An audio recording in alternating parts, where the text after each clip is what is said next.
तो आगे देखो, high pressure is associated with clear and Sunny sky. तो जो हाई प्रेशर होगा तो उससे क्या होगा कि जो स्काई है, आसमान है, वो क्लियर होगा और धूप होगी, सनी होगा। ओके, तो air always moves from high pressure to low pressure area. ये बात आपको हमेशा इन फ्यूचर भी आने वाली क्लासेस में भी, खास करके 9th क्लास में मेनली आपको बहुत काम आएगी कि एयर कैसे मूव करती है high pressure to low pressure area.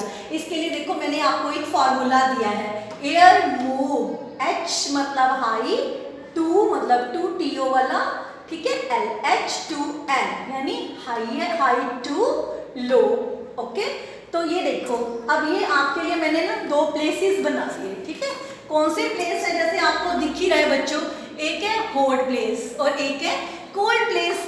जो हॉट प्लेस में क्या होगा, वार्म एयर है, टेम्परेचर क्या होगा, लो होगा, वार्म एयर कहाँ जा रही है, राइजेस हो रही है। कोल्ड प्रेशर में यानी कि कोल्ड प्लेस में क्या होगा, हाई प्रेशर है, और हाई प्रेशर जब होगा, अब एक बात आपने क्या याद रखनी है कि जो प्लेस हॉट होगा बच्चे, वहाँ पर जो टेम्परेचर होगा वो वार्म होगा, और जो कोल्ड प्लेस है वहाँ पर जो टेम्परेचर होगा वो क्या होगा, हाई होगा।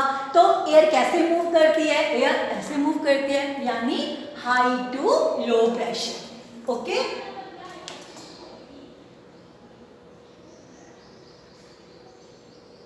उसके बाद नेक्स्ट हमारा टॉपिक है विंड है।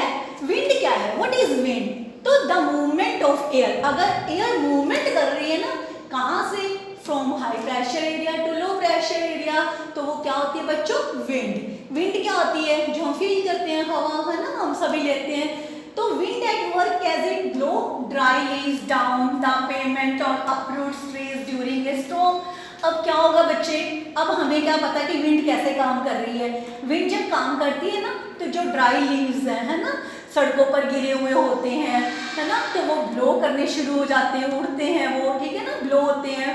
और क्या होता है, जब स्टॉर्म होती है, स्टॉर्म क्या होती है, जिसे आप आंधी बोलते हो अपनी लैंग्वेज में, है ना, उसके दौरान तो जो ट्रीज हैं वो, उनकी जो जड़ें हैं, अपरूट्स यानी उनकी जड़ों से ही वो उखड़ना शुरू हो जाते हैं। At times wind can be so strong, और जब विंड कई टाइम में ना विंड बहुत ज़्यादा स्ट्रॉन्ग हो सकती है, तो that it is difficult to walk against it, तो हमारे से ना चलना भी मुश्किल हो जाता है, ठीक है। और इसके अगेंस्ट वॉक मतलब जो विंड होती है उसके अगेंस्ट तो हम चल भी नहीं पाते हैं। Even it is not easy to hold an umbrella on a windy day. और कभी विंडी डे होता है, खास करके कभी देखें ना कि मतलब रेन हो रही होती है, जब आप स्कूल आते हैं तो उसके साथ साथ बहुत तेज विंड चल रही होती है, तो अगर हमने अम्ब्रेला पकड़ा हुआ होता है, होल्ड किया होता है, तो हमें क्या फील होता है कि हम पीछे की ओर जा रहे हैं, है ना। तो even it is not easy to hold an umbrella on a windy day, ठीक है। Winds can be broadly divided to 3 types. तो विंड्स है उसको हम डिवाइड कर सकते हैं। तो विंड्स कितने टाइप की होती है, 3 टाइप्स की होती है, ठीक है। अब हम नेक्स्ट हमारा पेज नंबर 25 शुरू हो गया। तो 25 में सबसे पहले क्या है, परमानेंट विंड्स।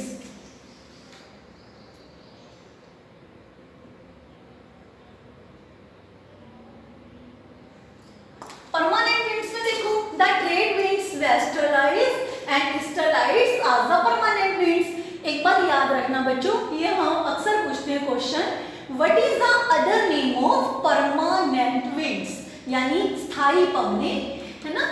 तो वही इसको व्यापारिक पवने भी बोलते हैं, ट्रेड विंड्स भी बोलते हैं, या वेस्टर्लाइज और ईस्टर्लाइज, है ना, ये भी कहते हैं। इसको वेस्टर्लाइज और ईस्टर्लाइज क्यों बोलते हैं, क्योंकि ये वेस्ट से आती है और ये ईस्ट से आती है, ठीक है। These blow constantly through out the year in a particular direction.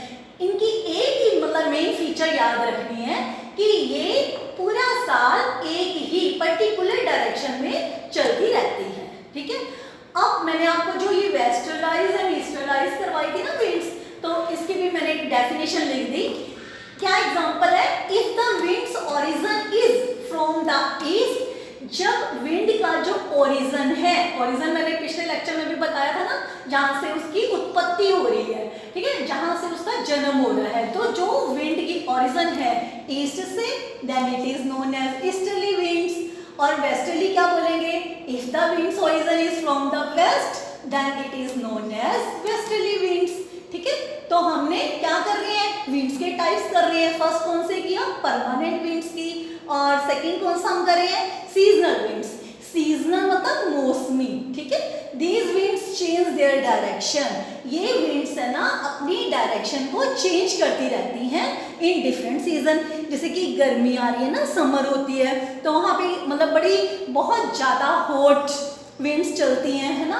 और जब कोल्ड का सीज़न आता है विंटर का, तो बहुत ज़्यादा कोल्ड विंड्स चलती रहती हैं। तो जैसे जैसे ये सीज़न होता है उसके अकॉर्डिंग अपनी डायरेक्शन को चेंज करती रहती हैं। तो जैसे इसका एग्जांपल क्या है, इंडिया में आपको मैंने पहले भी बताया था कि हमारी क्लाइमेट कैसी है इंडिया की, मानसूनी टाइप है, ठीक है, मानसूनी इंडिया। उसके बाद local wind, these blow only during a particular period of day. ये डे के, दिन के एक कोई भी टाइम ले लो, उसमें पर्टिकुलर टाइम में ब्लो करती हैं। जैसे लू, अभी समर स्टार्ट हो गई ना, तो आप नून में जब भी बाहर आओगे तो आपको बहुत ही ज़्यादा गर्मी फील होएगी और एक अलग सी विंड चलती नज़र आएगी। जैसे भी हमें बहुत ज़्यादा जिसमें हॉटनेस मतलब बहुत गर्मी फील होती है, तो it is hot and dry wind of northern India. इसका एग्जाम्पल क्या है, हम कहाँ रहते हैं, हमारा इंडिया नॉर्थन इंडिया में ही है, हमारा पंजाब भी उसी में ही आता है, हम पंजाब में ही रहते हैं। तो ये क्या है, hot and dry wind of northern India. तो ये तीन टाइप्स हमने पढ़े किसके, विंड्स के। First is permanent, seasonal and local wind.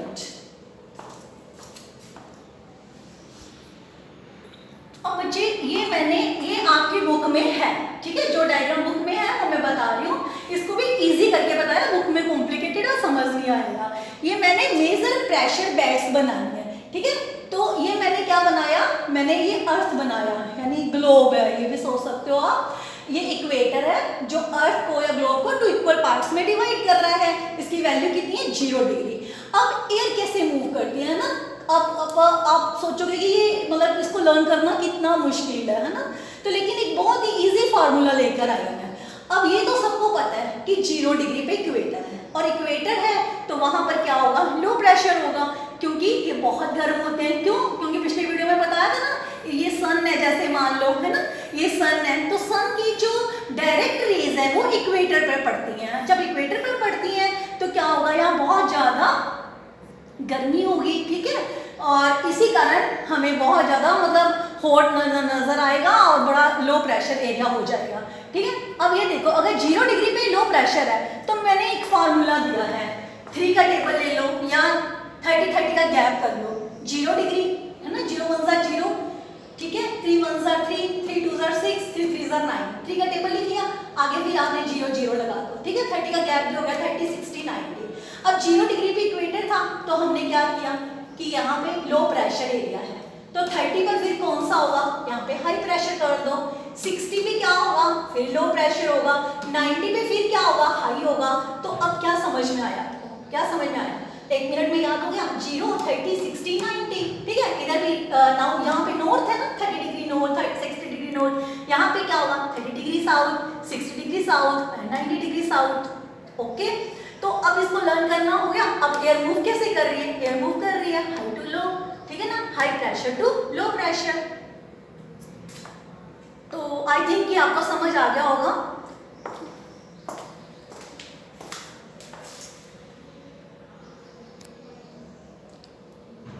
Page number 26 अब शुरू हुआ है, उसमें आपकी हेडिंग आएगी मेन बुक में, मॉइस्चर। तो व्हाट इज मॉइस्चर। अब मॉइस्चर क्या होता है, मॉइस्चर मीन्स नमी, ठीक है ना। Moisture in the air at any time, कोई भी टाइम में जो एयर का मॉइस्चर होता है ना, कितनी उसमें मॉइस्चर है, तो वो ह्यूमिडिटी है, यानी वो आर्द्रता है, okay. When the air is full of water vapour, तो we call it a humid. अगर हमारी एयर फुल भरी हुई है वाटर वेपर से, तो हम कहते हैं कि ये ह्यूमिड है, आर्द्र दिन है ना। As the air gets warmer, अब जब एयर वार्म होती है तो बताओ क्या होगा, इसकी जो कैपेसिटी है, ठीक है, क्या कौन सी कैपेसिटी, वाटर वेपर को होल्ड करने की, वो इंक्रीज होएगी, ठीक है। And so it becomes more and more humid, और इससे वो ज्यादा से ज्यादा ह्यूमिड बनता जाता है, ठीक है। और ह्यूमिड ज्यादा बनेगा तो तुम क्या देखोगे कि देखो ह्यूमिड डेज में ना कपड़े को सूखने में, जब आप क्लोथ्स को ड्राई करके भी सुखाते हैं, उनको सूखने में बहुत ज्यादा टाइम लगता है। When the water vapor rises, जब वाटर वेपर ऊपर उठती है तो क्या ठंडा होना शुरू हो जाती है तो क्या होगा, वाटर वेपर कंडेंसेशन, तो वो कंडेंसेशन होती है। अब आपने छोटे होते भी पढ़ा हुआ है, वाटर वेपर ऊपर जाके जब ठंडी होती है ना, कंडेंसेशन होती है, तो क्या होगा, वाटर की बूंदें बनती हैं, ड्रॉपलेट्स फॉर्मेशन होती है। और फिर क्या होगा, clouds are just masses of such water droplets, जो क्लाउड्स बादल बनते हैं ना, वो इसी तरह की ड्रॉपलेट्स से, यानी मासेस ऑफ ड्रॉपलेट्स, जब बहुत सारी बूंदों का मास बन जाता है, मासेस हो जाता है, तो वो क्या कहलाता है बच्चों, वो क्लाउड्स कहलाता है।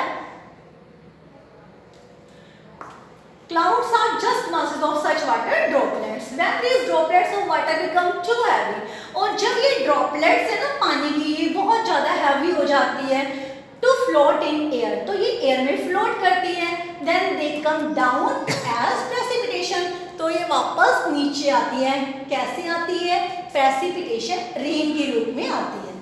Precipitation that comes down to earth in liquid form is called rain। अब जो वो precipitation जब अर्थ के ऊपर या अर्थ में लिक्विड फॉर्म में आती है, जो लिक्विड फॉर्म में अर्थ में आ रही है ना, उसे हम क्या कहते हैं, रेन कहते हैं। ओके, प्रेसिपिटेशन मतलब rain.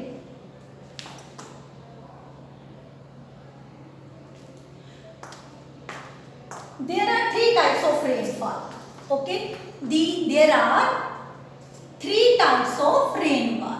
First is cyclonic rainfall, second is relief rainfall and third is convectional rainfall। ठीक है, अभी मैं इसकी डायग्राम बताती हूँ, पहले उससे पहले थोड़ा रेनफॉल के बारे में पढ़ लेते हैं।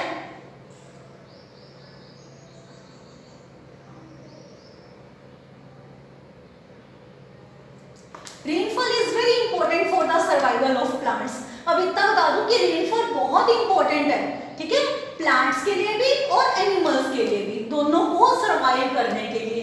It brings fresh water to the earth surface, क्योंकि ये ही फ्रेश वाटर लेकर आती है कहाँ पर, अर्थ सरफेस पर। इफ रेनफॉल इज लेस, और अगर रेनफॉल लेस होती है तो क्या होगा, वाटर स्कैरसिटी यानी पानी की कमी हो जाएगी, एंड ड्रॉट अक्कर, और सूखा पड़ने शुरू हो जाएगा। इफ इट इज मोर, और अगर ये ज्यादा आती है, फ्लड्स द प्लेस, तो क्या होगा बच्चे, फ्लड आ जाएगी। फ्लड का मीनिंग बता दूं, फ्लड बाढ़ होती है, ये भी मैंने पिछली अपनी वीडियो में बताया था ना, कि जब मतलब बाढ़ होती है, जब रिवर है ना, उससे पानी जो उसके प्लेसेस से निकलना शुरू हो जाता है। सबसे पहले मैंने टाइप्स बता रही हूँ रेनफॉल के, ये है साइक्लोनिक रेनफॉल। इसमें इस डायग्राम में बच्चों, ये आपकी डिटेल आपकी 7th में नहीं है, 9th में है, ये सिर्फ मैंने समझाने के लिए लिखी है, आपने इसको लर्न नहीं करना, सिर्फ आपके ये टाइप्स ही हैं, सिर्फ नेम है 7th क्लास में ओनली। तो फर्स्ट है cyclonic rainfall. This type of rainfall occur तब होती है बच्चों, जब 2 मासेस ऑफ एयर, यानी डिफरेंट, ये वार्म एयर है बच्चों, ये कोल्ड एयर है। आप क्या देख रहे हो, वार्म एयर में राइजेस हो रही है और जो कोल्ड एयर है वो सिंक हो रही है। जब मतलब एटमॉस्फेयर के अंदर दोनों प्रकार का जो टेम्परेचर है और ह्यूमिडिटी मीट्स करता है, मिलता है, तो साइक्लोनिक यानी चक्रवातीय वर्षा रेनफॉल होती है।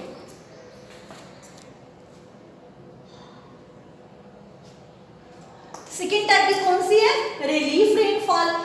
ये रेनफॉल बच्चे मैं पहले बता दूं, ये माउंटेन्स में होती है, ठीक है, और ये तभी बनती है जब एयर राइजेस होती है, ठीक है, मॉइस्चर, ठीक है, और ये माउंटेन से क्या करती है, स्ट्रक करती है, क्योंकि इसमें बहुत ज़्यादा मॉइस्चर भरा होता है, तो जब ये माउंटेन से स्ट्रक करती है तो रेन लेकर आती है, तो इसे क्या बोलते हैं, relief rainfall. Third and last ये है कन्वेक्शनल रेनफॉल। ये रेनफॉल बच्चों थर्ड से आप समझते आ रहे हैं, ये आप सभी को मेरे को लगता है पिक्चर से समझ आ गया होगा।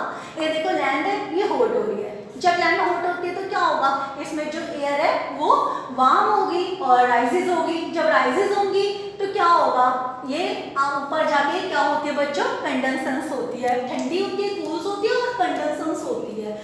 और क्या करती है, व्हेन दिस प्रोसेस कंटिन्यू, जब ये प्रोसेस बच्चे कंटिन्यू चलती रहती है तो इस टाइप की रेनफॉल होती है, कौन सी, कन्वेंशनल रेनफॉल। ओके बच्चों, आई थिंक आपको समझ आ गया होगा। अगर फिर भी अगर आपको कोई भी प्रॉब्लम हो तो आप मेरे से व्हाट्सएप पे अपने क्वेश्चन पूछ सकते हो। तब तक के लिए स्टे होम, स्टे सेफ। कणकां सोई